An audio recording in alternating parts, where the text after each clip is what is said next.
নমস্কার বন্ধুরা, প্রয়াসের ইউটিউব চ্যানেলে তোমাদের সকলকে স্বাগত। আজকে আমরা ডেসক্রিপটিভ ম্যাথামেটিক্স নিয়ে আলোচনা করব, কিন্তু তার মধ্যেও বলছি আজকের থেকে আমাদের ম্যাথামেটিক্স করার ধরনটা একটু আলাদা হবে। কারণ অলরেডি অনেকগুলো চ্যাপ্টারের সঙ্গে সঙ্গে এটুকুনি বলবো, যাদের ক্ষেত্রে সিলেবাসে অ্যারিথমেটিক কথাটা মেনশন করা আছে, আমি স্পেশালি বলবো এইটা একটু বলে নিই। অ্যারিথমেটিক কথাটা মেনশন করা আছে ওয়েস্ট বেঙ্গল পুলিশ এসআই মেন্সের ক্ষেত্রে, এবং যারা আইসিডিএস পরীক্ষা দিচ্ছ তাদের মেন্সের ক্ষেত্রেও কিন্তু এই অ্যারিথমেটিক কথাটা উল্লেখ করা আছে। তাদের ক্ষেত্রে অ্যারিথমেটিকের যে কটা চ্যাপ্টার আমরা করিয়ে দিয়েছি অলরেডি, সেই কটা চ্যাপ্টারের মধ্যে থেকেই কিন্তু কোশ্চেন আসছে। আইসিডিএস মেন্সের একটা চ্যাপ্টার বাকি আছে, আমরা আগেও বলেছি সিম্পলিফিকেশন, সেখান থেকে প্রতি বছর কোশ্চেন আসে এবং সেই সিম্পলিফিকেশন নিয়ে পরবর্তীকালে কিন্তু তোমরা ভিডিও পেয়ে যাবে। আপাতত আমরা যেটা করব, আমরা কালেকটিভলি মিক্সড আপ করে প্রত্যেকটা চ্যাপ্টারের, যেমন ধরো আগে যেমন প্রত্যেকটা চ্যাপ্টার থেকে করাচ্ছিলাম, এখানে কিন্তু বিভিন্ন চ্যাপ্টারের কোশ্চেন থাকবে এবং এই কোশ্চেনগুলো কিন্তু সেইভাবে এই ইয়ারের জন্য কিন্তু স্যাম্পল বলতে পারো, বা বলতে পারো যে এগুলো সাজেস্টিভ হিসেবে তোমরা যদি প্র্যাকটিস করো তাহলে কিন্তু অনেকটাই হেল্পফুল হবে। তাহলে চলো আমরা দেখে নিই। এখানে আমরা প্রথম অঙ্কটা নিয়েছি একটা ডিসকাউন্টের অঙ্ক থেকে। যেমন যেমন অঙ্ক পড়বে সেইভাবে আমরা কিন্তু চ্যাপ্টার করতে থাকবো। যেমন অঙ্ক পড়বে আমরা কিন্তু প্রত্যেকটাই বলে রাখি, প্রত্যেকটা অঙ্কই কিন্তু ওয়েস্ট বেঙ্গলের প্রিভিয়াস ইয়ার পেপারস থেকে কালেকশন। অতএব ওয়েস্ট বেঙ্গলে সেখানে হতে পারে কনস্টেবলের পরীক্ষা, সেখানে হতে পারে আবগারি দপ্তরের পরীক্ষা, সেখানে হতে পারে মিসলেনিয়াসের পরীক্ষা, সেখানে হতে পারে পিএসসির পরীক্ষা, মানে প্রত্যেকটাই আমাদের কিন্তু ওয়েস্ট বেঙ্গলের যে সমস্ত পরীক্ষা হয়েছে সেখান থেকে, আগে ছিল স্টাফ সিলেকশন কমিশন, সেখানকারও কিছু কোশ্চেন কিন্তু আমরা ইনক্লুড করেছি। চলো দেখে নিই, কারণ এইগুলোর থেকেই কিন্তু একটু এদিক ওদিক করে কিন্তু কোশ্চেনগুলো আসতে পারে। অতএব এইগুলো কিন্তু তোমরা সেইভাবেই কিন্তু ইম্পর্টেন্স দেবে। আজকের প্রথম কোশ্চেন হচ্ছে, an AC machine is priced at rupees 15,000 and is sold at a discount of 10%. There is a further option discount of 5% on the net amount the customer pay. তা এখানে বলেছে দুবার কিন্তু ডিসকাউন্ট দিয়েছে। সেখানে দেখো একটা এসি মেশিন 15,000 টাকা কিন্তু ট্যাগ লাগানো আছে, এবং যখন সেটা বিক্রি করছি সেটা 10% ডিসকাউন্ট দিচ্ছি। আরেকটা হচ্ছে অবসেশন, মানে অবসেশন ডিসকাউন্ট সেটাও দিচ্ছি, যেখানে নেট অ্যামাউন্টটা পে করছি, মানে একবারে টোটাল হচ্ছে। অনেক সময় হয় না যে ক্যাশের জন্য ছাড় দেয়, ক্যাশে যেতে পরে আমাদের কিছু ডিসকাউন্ট আছে, সেই ধরনের ডিসকাউন্ট হচ্ছে অবসেশন ডিসকাউন্ট। সেটা হচ্ছে কত? 5% নেট অ্যামাউন্টের ওপর। তাহলে কত টাকা সেই কাস্টমার দিয়েছে, তাহলে চলো দেখে নিই। প্রথমে প্রথমে আমাদের ডিসকাউন্টের পরিমাণ কত? 10%। অতএব এটা লিখতে হবে, প্রথম ক্ষেত্রে ছাড়ের পরিমাণ 10%। অতএব এখানে লেখো ধার্য মূল্য 100 টাকা হলে বিক্রয় মূল্য কত হবে? যেহেতু 10%, 10 টাকা ছাড় হবে 90 টাকা। ধার্য মূল্য 1 টাকা হলে বিক্রয় মূল্য হবে 90/100 টাকা। আবার ধার্য মূল্য এখানে কত ছিল? 15,000 টাকা। তাহলে সেক্ষেত্রে বিক্রয় মূল্য হবে 90 ইন্টু 15,000/100। এর সঙ্গে দুটোই কাটবে এবং এটা কত হচ্ছে? 9×15=135, মানে 13,500 টাকা হয়ে গেল। এইবার বলছে দ্বিতীয় ক্ষেত্রে, এটা লিখতে হবে দ্বিতীয় ক্ষেত্রে ছাড়ের পরিমাণ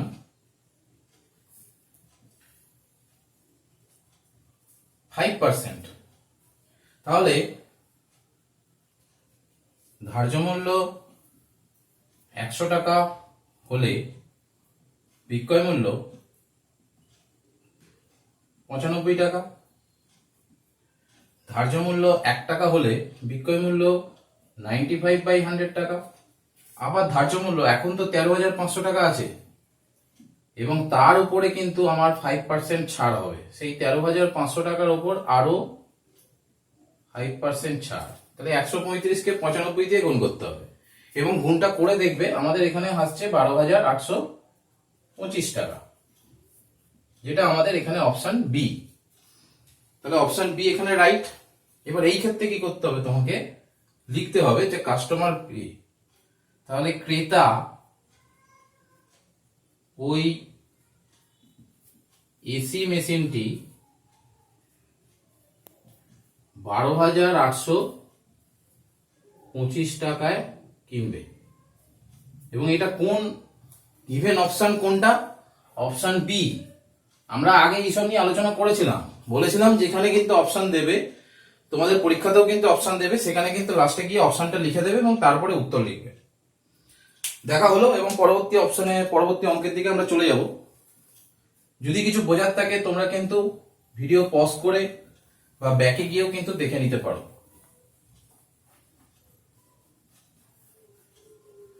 যারা নতুন আমাদের চ্যানেলের সঙ্গে যুক্ত হচ্ছে তাদেরকে বলবো, প্রিভিয়াস ভিডিও যারা দেখছো বা এখনো দেখোনি তারা কিন্তু সবগুলো কভার করে তারপরে এই প্র্যাকটিসে এসো, তাহলে কিন্তু অনেকটা সুবিধা হবে তোমাদের। নেক্সট অঙ্ক দেখো, A, B and C gain ₹500 from a joint stock business if the ratio of the capitals of A and B be 5:2 and that of B and C be 3:2, determine A's share in profit. এখানে A R B এর অনুপাত দিয়েছে, যে টাকা যে ভাগ করে নেবে তার অনুপাত হচ্ছে 5:2 আর B আর C এর অনুপাতটা হচ্ছে 3:2। এখানে দুটো অনুপাত আছে, কিন্তু আমাদের চাই কি A:B:C। যতক্ষণ না আমরা ওটা বার করতে পারছি, এই যে টাকার পরিমাণ সেটা কিন্তু ভাগ করতে পারবো না। অঙ্কটা কিসের থেকে আছে? অঙ্কটা পার্টনারশিপের অঙ্ক, অংশীদারি কারবারের অঙ্ক। বুঝতেই পারছো তারা জয়েন্ট স্টক বিজনেস চালাচ্ছে। তাহলে এই ক্ষেত্রে দেখে নিই, প্রদত্ত কি A ও B এর টাকা ভাগের অনুপাত, সেটা কত? 5:2, 1 নম্বর। আবার B ও C এর টাকা ভাগের অনুপাত, সেটা কত? 3:2, 2 নম্বর। কিন্তু আমাকে এখানে এই যে B আছে, বিটাকে তো সমান করতে হবে। এখানে B এর একবার মান হচ্ছে 2, এখানে একবার মান হচ্ছে 3। তাহলে আমরা কি করতে পারি? 1 নংকে আমরা 3 দিয়ে গুণ করি এবং 2 নংকে আমরা 2 দিয়ে গুণ করে পাই। কি পাবো সেটা আবার এখানে লিখবো। H2B কত পেলাম? আমি 3 দিয়ে গুণ করেছি, 15:6। আবার B:C কত পাচ্ছি? আমি 2 দিয়ে গুণ করেছি, 6:4। তাহলে অতএব A:B:C আমরা পেয়ে গেলাম 15:6:4। দেখো, আমরা বললাম যে এই অনুপাতটা যতক্ষণ না বার করতে পারছি আমি 3500 টাকা ভাগ করতে পারবো না। এবার আমার চাইছে কি determine A share in profit. অতএব এর টাকা পাওয়ার আনুপাতিক ভাগার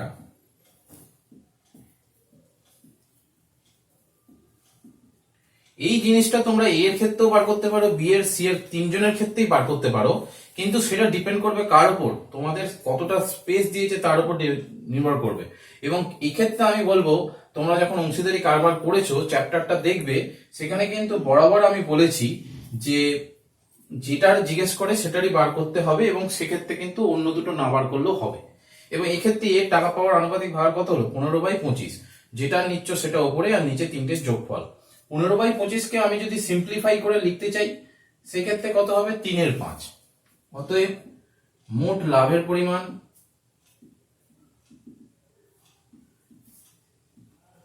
যদি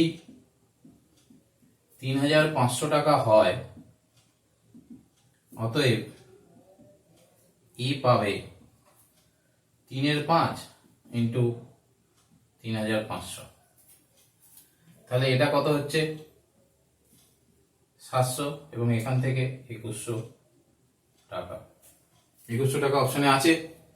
অতএব এর মোট লাভের পরিমাণ 2100 টাকা। এবং এটা কোন অপশনে আছে? গিভেন অপশন কিন্তু আমাদের ডি, এবং সেই অনুযায়ী এখানকার কিন্তু ডি পাশে লিখে দিতে হবে, এবং এইভাবে অঙ্কটাকে শেষ করতে হবে। তোমরা দেখো, যাদের কিন্তু স্যাম্পল অ্যান্সার হিসেবে চাইছো, আমি কিন্তু একদম ডিটো পরীক্ষার খাতায় যেমন কোশ্চেন আসবে, পরীক্ষার খাতায় যেমন লিখতে হবে, সেই অনুযায়ী কিন্তু করিয়ে দেওয়ার চেষ্টা করছি। আমরা যখন চ্যাপ্টার বেসিসে অঙ্ক করেছিলাম তখন কিন্তু এই ধরনের অপশন কিন্তু দেওয়া ছিল না। এবার আমরা অপশন দিয়ে করাচ্ছি, কারণ এইভাবে কিন্তু পরীক্ষায় পাবে, এবং এই হচ্ছে স্যাম্পল অ্যান্সার। নেক্সট অঙ্ক দেখো, এটা বুঝতেই পারছো বোট অ্যান্ড স্ট্রিম থেকে নেওয়া হয়েছে। In still water the actual speed of a boat is 10 kilometre per hour and the speed of current is 4 kilometer per hour. What time will it take to cover a distance of 30 kilometer against the current? এখানে option দিয়েছে 3, 2, 4, 5 hour. তাহলে এক্ষেত্রে দেখো খুবই সোজা অঙ্ক, তোমরা বুঝতে পারছো, কিন্তু যেহেতু ডেসক্রিপটিভ সেহেতু ওয়েটা যারা নতুন দেখছো তাদের ক্ষেত্রেই বলে দিচ্ছি। ওয়েটা কি, এর আগে কিন্তু বোট অ্যান্ড স্ট্রিমের কিন্তু আমরা অলরেডি 3টে ভিডিও কিন্তু দিয়ে দিয়েছি, সেক্ষেত্রে তোমরা দেখে নিতে পারো। তাহলে এক্ষেত্রে দেখো আমাদের যেমন প্রদত্ত রয়েছে সেই অনুযায়ী আমরা এগোবো, যে প্রদত্ত নৌকার বেগ 10 কিলোমিটার পার আওয়ার, স্রোতের বেগ 4 কিলোমিটার পার আওয়ার। এবার বলেছে against the current. Against the কারেন্টকে যদি আমরা বাংলায় লিখি সেটা হচ্ছে স্রোতের প্রতিকূলে। তাহলে স্রোতের প্রতিকূলে নৌকার বেগটা কি হয়? আমরা প্রথম যেখানে বেসিকটা শিখেছিলাম সেখানে বলেছিলাম নৌকার বেগ মাইনাস স্রোতের বেগ হয়। তাহলে এটা কত হচ্ছে? 6 কিলোমিটার পার আওয়ার। আমরা জানি এটা লিখতে হবে টাইম অ্যান্ড ডিস্টেন্সের, যখনই অঙ্ক করেছি সেখান থেকে বলে এসেছি, আমরা জানি এখানে চেয়েছে সময়, তাহলে সময় সমান কি? দূরত্ব বাই গতিবেগ।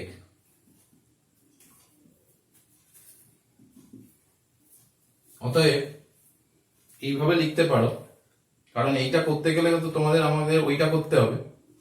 তাহলে সেক্ষেত্রে তোমরা করবে এখানে যেমন 6 কিলোমিটার পার আওয়ার হচ্ছে আমার স্রোতের প্রতিকূলে নৌকার বেগ, সেখান থেকে টানো ব্যাপারটা যে 6 কিলোমিটার স্রোতের প্রতিকূলে যেতে সময় লাগে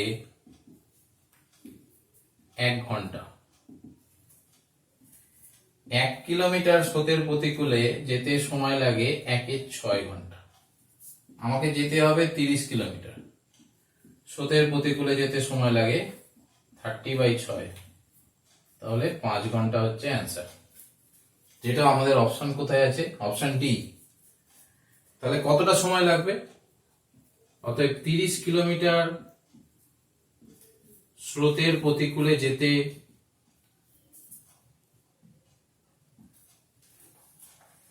মোট 5 ঘন্টা সময় লাগবে, এবং এটা অপশন ডি তে রয়েছে।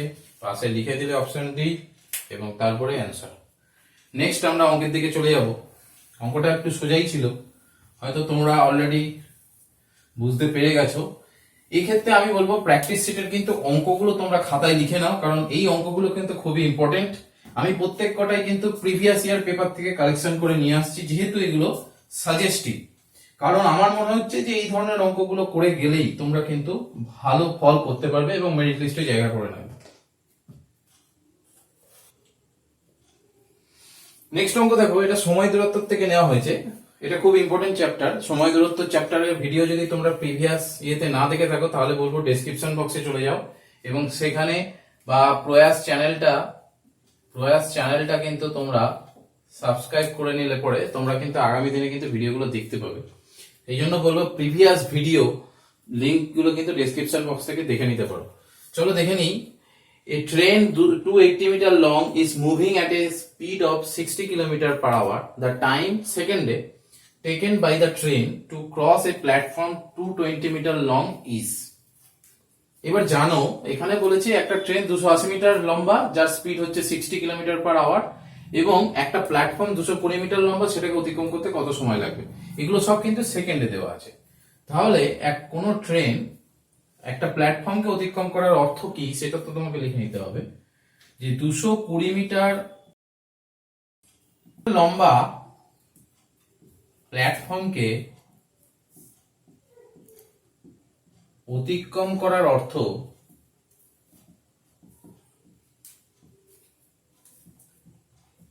ট্রেনটির নিজের দৈর্ঘ্য ও প্ল্যাটফর্মের দৈর্ঘ্য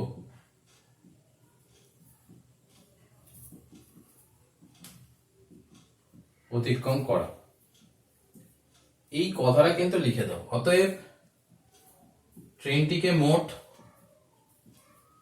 নিচের দৈর্ঘ্য কত, 280 মিটার, প্ল্যাটফর্মের দৈর্ঘ্য কত, 220 মিটার, মোট 500 মিটার দৈর্ঘ্য অতিক্রম করতে হবে। এবার দেখো ট্রেনের স্পিড কত বলেছে, 60 কিলোমিটার পার আওয়ার ট্রেনের গতিবেগ।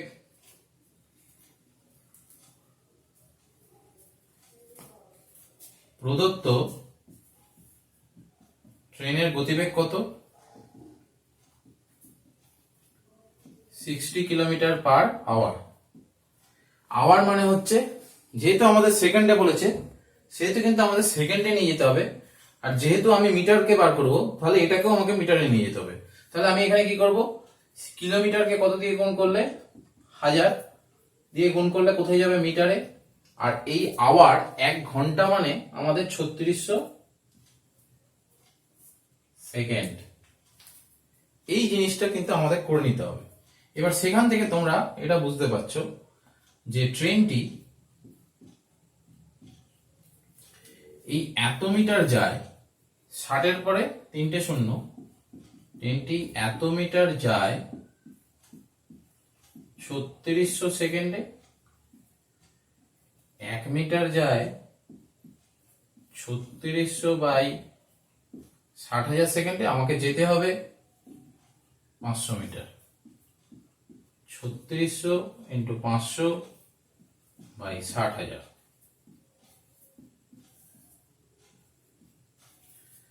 তাহলে দেখো এখানে 6 দিয়ে, এটা 6, 5 6 30 সেকেন্ড উত্তর। এবং এখানে অপশনে রয়েছে আমাদের অপশন সি। তাহলে প্ল্যাটফর্মটি অতিক্রম করতে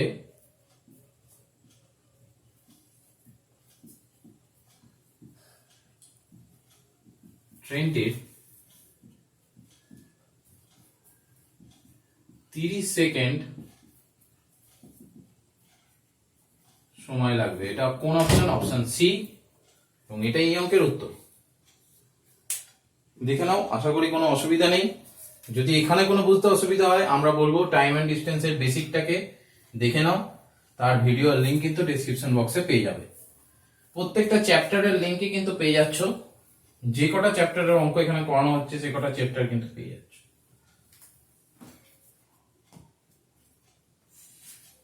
নেক্সট অঙ্ক প্রফিট এন্ড লস থেকে। Due to rotten fish a fish trader forces to sell in 10% loss if the purchase value is ₹250, the selling price will be, এখানে অপশন দেওয়া আছে।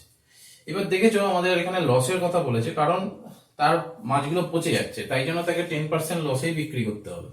তাহলে এটাও লিখতে হবে যে 10% ক্ষতিতে বিক্রি করলে, আমরা জানি ক্ষতি যখন বিক্রি করবে তখন ক্রয় মূল্য থেকে বিক্রয় মূল্য কিন্তু কম হয়। ক্রয় মূল্য 100 টাকা হলে বিক্রয় মূল্য হবে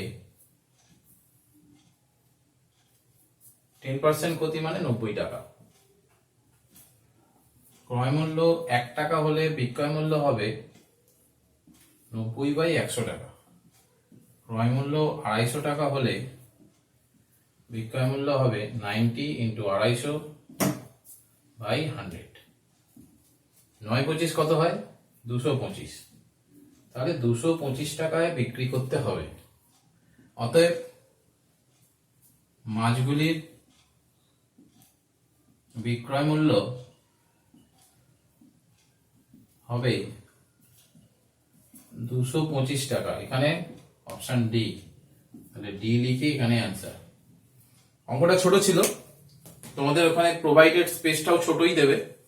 তাহলে আশা করছি এইভাবেই কিন্তু আমরা আজকে প্র্যাকটিস সেটে বেসিক জিনিসগুলোকে নিয়ে, বেসিক কিছু সিম্পল ম্যাথামেটিক্স নিয়ে কিন্তু প্রবাবেল এই কারণে এগুলো সাজেস্টিভ ম্যাথামেটিক্স, এগুলো নিয়ে কিন্তু তোমরা আলোচনা যেমন করছো, তোমরা যেমন প্র্যাকটিস করছো, আগামী দিনে যখন প্র্যাকটিস আরো বাড়বে, মানে প্র্যাকটিস আজকে 1 দেখতে পাচ্ছ, এরকম ভাবে প্র্যাকটিস 2 3 করে যখন পার্টগুলো আসবে, অঙ্কের কিন্তু লেভেলও আরো অ্যাডভান্স হবে, আরো কিন্তু ডিফিকাল্ট হবে। কারণ এই অঙ্কও তো আসবে, যেমন এই ধরনের অঙ্ক আসবে সেরকম কিন্তু কিছু হার্ড টাইপের ম্যাথামেটিক্সও আসবে। কারণ কি, তোমাকে কিন্তু টাইমটাকে অ্যাডজাস্ট করতে হবে।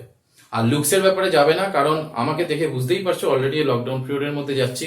অতএব সেই জন্য এখন তো কোনো রকম কিছু সুবিধা নেই। সেলুনে যেতে কিন্তু গভর্নমেন্ট থেকেই বারণ করে দিচ্ছে। অনেক জায়গায় কিন্তু সেলুন খুলে যাচ্ছে, কিন্তু আমি কিন্তু তোমাদেরকে রেকমেন্ড করব এই কয়েকদিন অন্তত চুল না কাটার ব্যাপারে সিদ্ধান্ত নাও। যদিও কাটতে হয় একান্তই, সেগুলো বাড়িতে কাউকে দিয়ে কিন্তু কাটিয়ে নিতে পারো। ওকে, বাকি যেটা বলবো যে ভিডিও যদি ভালো লেগে থাকে অবশ্যই লাইক করো এবং বন্ধুদের সঙ্গে শেয়ার করতে ভুলো না। এবং পাশের কিন্তু বেল আইকনটা সাবস্ক্রাইব যারা করে নিয়েছো অবশ্যই তাদেরকে বলবো বেল আইকনটা প্রেস করে নাও। কারণ অনেকেই বলছো আমরা ভিডিও কবে পাবো বা আপনার সঙ্গে কি কন্ট্যাক্ট করব, এগুলো কিন্তু আমি বলছি এগুলো একদম জাস্ট চাইল্ডহুড টাইপের একটা এক্সপিরিয়েন্স। যে এখনো তোমরা ইউটিউবের এতদিন ধরে ভিউয়ার, এখনো তোমরা বুঝতে পারছো না যে ইউটিউবে যদি সাবস্ক্রাইব করে পাশের বেল আইকনটা প্রেস করে রাখি, তাহলে কিন্তু নোটিফিকেশন বেরোলেই তোমার কাছে অলরেডি নোটিফিকেশন চলে আসবে ইউটিউবের নোটিফিকেশন হিসেবে যে প্রয়াস একটা ভিডিও ছেড়েছে। এবার যদি প্রয়াসের সঙ্গে থাকো, প্রয়াসের যদি ফ্যামিলি মেম্বার তোমরা হয়ে থাকো, সেক্ষেত্রে তো কোনো এই ধরনের অসুবিধা হওয়ার কথা নয়। এবার তোমরা যারা ইন্ডিভিজুয়াল যেগুলো প্রবলেম তোমরা দিচ্ছ, আরো কিছু যদি তোমাদের প্রবলেম থাকে সেগুলো কিন্তু তোমরা কমেন্ট বক্সে বা আমাকে কিন্তু ইন্ডিভিজুয়াল হোয়াটসঅ্যাপ নাম্বারে হোয়াটসঅ্যাপ করতে পারো। আমরা কিন্তু তোমাদের কোয়ারি নিয়েও কিন্তু আগামী দিনে আবার একটা ভিডিও নিয়ে চলে আসবো। আজ এই অবধি, চলো, ওকে, থ্যাংক ইউ।